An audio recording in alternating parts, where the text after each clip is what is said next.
नमस्कार, मैं जितेंद्र जैन और आप देख रहे हैं खबर समय जगत। आई नजर डालते हैं आज की कुछ ताजा तरीन खबरों पर। भोपाल। पूर्व मुख्यमंत्री कमलनाथ के बंगले पर चल रही बैठक में पहुंचे पूर्व मंत्री लखन घनघोरिया ने मीडिया से चर्चा करते हुए कहा कि जब लोगों को ऑक्सीजन की जरूरत थी, ऑक्सीजन मिली नहीं। जब अस्पतालों में बेड की जरूरत थी, बेड भी नहीं मिले। जब रेमडेसिविर इंजेक्शन की जरूरत थी, तब वह भी नहीं मिले, और अगर मिले भी तो नकली मिले। और तो और वैक्सीनेशन की जब ज़रूरत थी तो वैक्सीन विदेश भेज दी गई। अब जब पीक उतर गई तो सरकार अपनी पीठ थपथपा रही है। धन्यवाद मोदी जी कह रही है। मुफ्त वैक्सीन के लिए दे रही है सरकार, किस बात के लिए धन्यवाद दे रही है। इतने तमाम लोगों की मौत हुई, मौत के आंकड़े फर्जी। आम जनमानस जो कोरोना से बचा वह भूख से ही बेहाल था। यहाँ आर्थिक दशा सबकी बिगड़ी थी। सरकार नाम की चीज़ नहीं थी। राहत के कहीं से लोगों को नहीं मिल रही थी। यह सब सरकार की नाकामी है।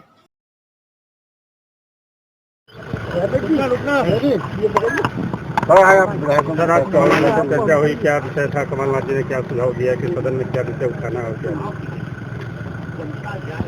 कोविड काल की नाकामी,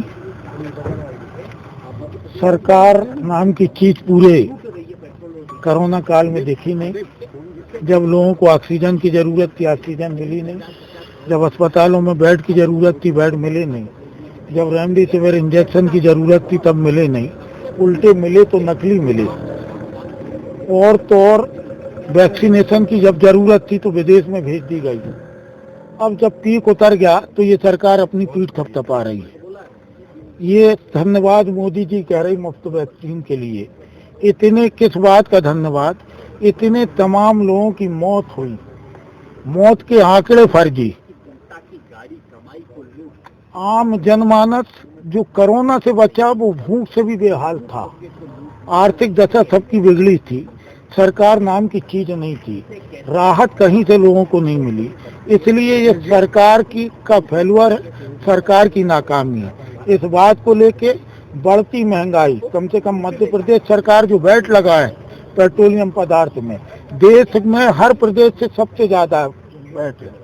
तो इन तमाम बातों को लेके सरकार को घेरा जाएगा। किसानों की समस्या भी है, समर्थन मूल्य को लेके भी जो धांधली है, उन तमाम बातों को लेकर घेरा जाएगा। आपसे चर्चा हुई कमलनाथ जी के स्वाभाविक के संगठन स्तर पे तमाम चीजें पे चर्चा होती है और ये तो एक रूटीन है। किस तरीके से घेरेंगे सर सरकार को? सरकार को सदन में घेरेंगे और सदन से सरकार भागेगी तो आप समझ सकते हैं कि सरकार भाग रही है। सरकार जवाब देना नहीं चाहती। साथ ही विधायक ओमकार सिंह मरकाम, उनके साथ कल अभद्रता की है और ये लोकतंत्र में इस तरीके से किसी चुने हुए जनप्रतिनिधि के साथ ऐसा बर्ताव अच्छा नहीं है। सरकारें आती जाती रहती हैं, लेकिन इंसान को मर्यादा और शिष्टाचार का पालन करना चाहिए। अभी आपने सत्ता संगठन की बात की, तो क्या संगठन में किसी बड़े फेरबदल की भी आशंका दिख रही है क्या? संगठन स्वाभाविक रूप से जो प्रदेश का संगठन है उसमें होगा। खबर समय जगत के लिए संवाददाता शक्ति Bharti, Bhopal. For latest news, subscribe to our channel and press the bell icon.